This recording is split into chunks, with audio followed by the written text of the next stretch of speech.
Hi everyone, welcome to my channel education file. और आज हम पढ़ेंगे एजुकेशन गारंटी स्कीम के बारे में। तो ये पर्टिकुलर टॉपिक है बीएड के कंटेम्प्रेरी इंडियन एजुकेशन में, लेकिन ये एमडीयू में तो नहीं है। तो आपकी अगर किसी और यूनिवर्सिटी में है तो आप ये वीडियो देख सकते हो, ठीक है। मतलब अलग अलग यूनिवर्सिटीज़ में ये टॉपिक है, तो इसको जल्दी से पढ़ते हैं। और बहुत ईजी वीडियो है, बहुत सिंपल वीडियो है। तो देखो, एजुकेशन गारंटी स्कीम या इसको कहते हैं ईजीएस। ईजीएस बेसिकली क्या है? गवर्नमेंट स्कीम है। क्यों स्टार्ट की गई थी?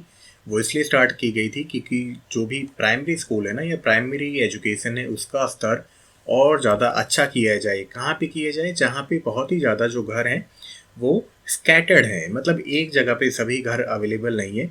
तो गवर्नमेंट के लिए ऐसी जगह पे फॉर्मल एजुकेशन प्रोवाइड कर पाना उतना आसान नहीं हो पाता, क्योंकि अपनी लिमिटेशंस हैं, खर्चे हैं, बजट का प्रॉब्लम है।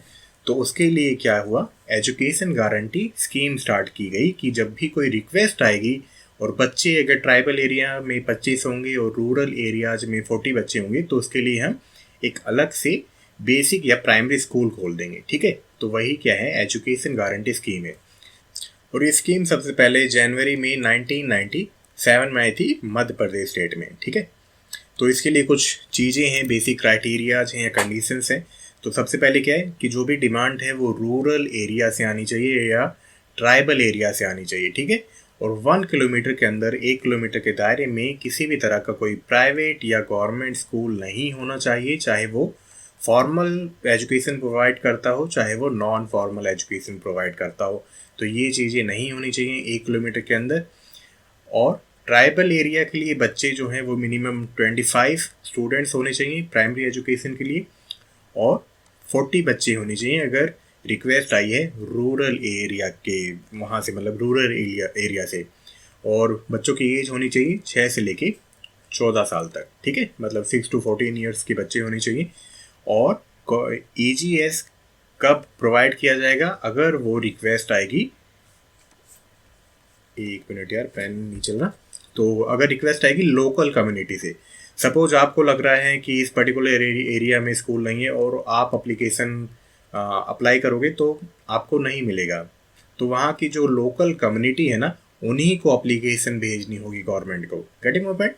तो जो भी रिक्वेस्ट है वो लोकल कम्युनिटी की तरफ से ही रेज होनी चाहिए कि उन्हें एजुकेशन फैसिलिटी चाहिए ताकि बच्चे वहाँ पे पढ़ सकें। और क्या है, जो भी नोडल एजेंसी होगी वो क्या होगी? ग्राम पंचायत ही होगी। ग्राम पंचायत मतलब फिर डिस्ट्रिक्ट लेवल पे अटैच होगी, और फिर डिस्ट्रिक्ट से फिर स्टेट में अलग अलग एजीएस से जहाँ पे भी मेन सेंटर होगा उससे अटैच होगी। लेकिन गांव में किसकी ड्यूटी है? गांव में ड्यूटी है ग्राम पंचायत की। ग्राम पंचायत ही उसको संभालेगी, उसके लिए जगह या स्पेस मुहैया करवाएगी, ठीक है। देन है, जो भी स्कूल के वर्किंग डेज होने चाहिए वो कितने होने चाहिए? वो होने चाहिए 200 दिन। और जो भी वेकेशंस हैं, छुट्टियां हैं, मतलब वो कम्युनिटी डिसाइड करेगी अपने अपने सेटिबिलिटी के अकॉर्डिंग, अपने आराम के अकॉर्डिंग। मतलब जो भी उनके अकॉर्डिंग जब छुट्टी देनी चाहिए, जब अगर खेती नहीं है, खेती चल रही है, खेती नहीं चल रही, उसके अकॉर्डिंग वो वेकेशंस डिसाइड कर सकते हैं। और क्या है ये बेसिकली क्या है, एक मिनट, ये बेसिकली स्कीम क्या है? कम्युनिटी पार्टिसिपेशन को और ज़्यादा एनहेंस करने के लिए है।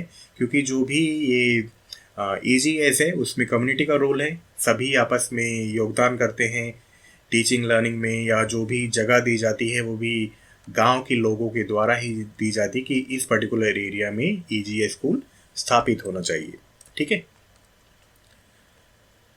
और क्या है, जो भी एजुकेशनल सेंटर्स होंगे ईजीएस स्कीम के अंडर उनको कहा जाएगा ईजीएस सेंटर्स। तो ये कुछ बेसिक बेसिक पॉइंट है।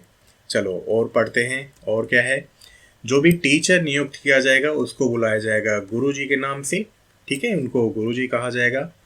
और गुरुजी क्या होगा भाई? लोकल एरिया से ही होगा, ठीक है। और विमेन को ज़्यादा प्रेफरेंस मिलेगा। और अगर ऑलरेडी वहाँ पे एक मेल टीचर है और 2 टीचर की डिमांड है, तो जो दूसरा टीचर है वो विमेन होनी चाहिए, ठीक है।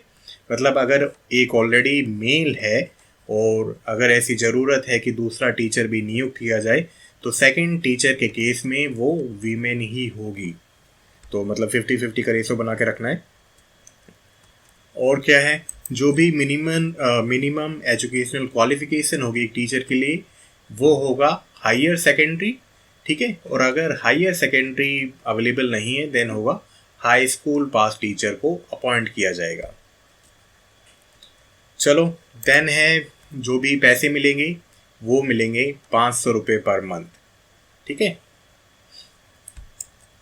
अभी आई थिंक ये इंक्रीज हो गया होगा, ये पुरानी जो भी डॉक्यूमेंट थे ना यार वो करंट पे नहीं मिले, तो जो भी पुराना डॉक्यूमेंट है उसी के बेस पे है ये। अभी का आइडिया नहीं है कितने मिलते हैं। देन रूरल एरियाज में स्टूडेंट का रेशो होगा 1:40, मतलब एक टीचर 40 स्टूडेंट। और ट्राइबल एरियाज में 25 स्टूडेंट और एक टीचर। चलो, देन क्या है, अगर 50 स्टूडेंट से ज़्यादा होते हैं तो एक और गुरुजी की नियुक्ति की जाएगी, उनके लिए भी एक टीचर रखा जाएगा। तो ये हो गए कुछ बेसिक फैक्ट। देन है जो भी टीचिंग लर्निंग मटेरियल होगा वो क्या होगा कि जिस तरह से फॉर्मल प्राइमरी के लिए जो भी टीचिंग लर्निंग मटेरियल है ना उसी के अकॉर्डिंग होगा। सपोज एनसीईआरटी के अकॉर्डिंग जो भी किताबें हैं तो वही उस प्राइमरी स्कूल में या एजीए सेंटर में लागू की जाएंगी। देन है कॉन्टीन्यूअस इवेल्युएशन होगा कि बच्चों का इवेल्युएशन कैसा हो। तो टीचर की ड्यूटी बनती है या गुरुजी की ड्यूटी बनती है कि वो भाई कॉन्टीन्यूअस इवेल्युएशन करते रहें बच्चों का। देन है अगर बहुत ज़रूरी अर्जेंट वर्क है या ऐसा वर्क है जिसमें ये नहीं पता कब खर्चा आ जाए तो उसके लिए कंटिजेंसी का भी प्रावधान है कि अगर कोई खर्चा आता है तो उसके लिए कंटिजेंसी दी जाएगी ईजीए सेंटर्स को, ठीक है। बुक्स डिस्ट्रीब्यूट करने की ड्यूटी किसकी होगी, वो होगी डिस्ट्रिक्ट ईजीएस कमिटीज की। मतलब वो डिस्ट्रिक्ट ईजीएस कमेटी जो भी गांव में स्कूल होंगे उनको पब्लिश करके उनको गांव के ईजीएस सेंटर्स में डिस्ट्रीब्यूट करेगी। ये ड्यूटी है डिस्ट्रिक्ट ईजीएस कमेटी की। देन नेक्स्ट पॉइंट क्या है, ईजीएस किसके अंदर आता है, ईजीएस आता है अल्टरनेटिव एंड इनोवेटिव एजुकेशन, ठीक है। मतलब अल्टरनेट है और इनोवेशन है, मतलब एक नया तरीका है शिक्षा प्रोवाइड करने का। तो ये कुछ रेफरेंसेस थे, इसी के साथ ये टॉपिक ख़त्म हुआ। ये 95 पेजेस की रिपोर्ट है और ये भी गवर्नमेंट की रिपोर्ट है।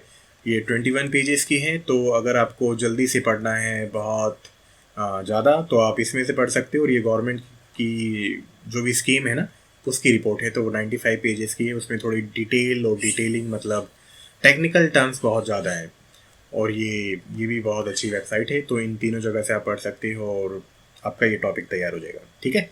हालांकि मैंने बहुत ट्राई किया है कि आपको मैक्सिमम नॉलेज मिले, लेकिन कुछ डिटेलिंग अगर और पढ़नी है, आपको टेक्निकल चीज़ें और पढ़नी है तो आप इन रेफरेंसेस से जाके पढ़ सकते हो।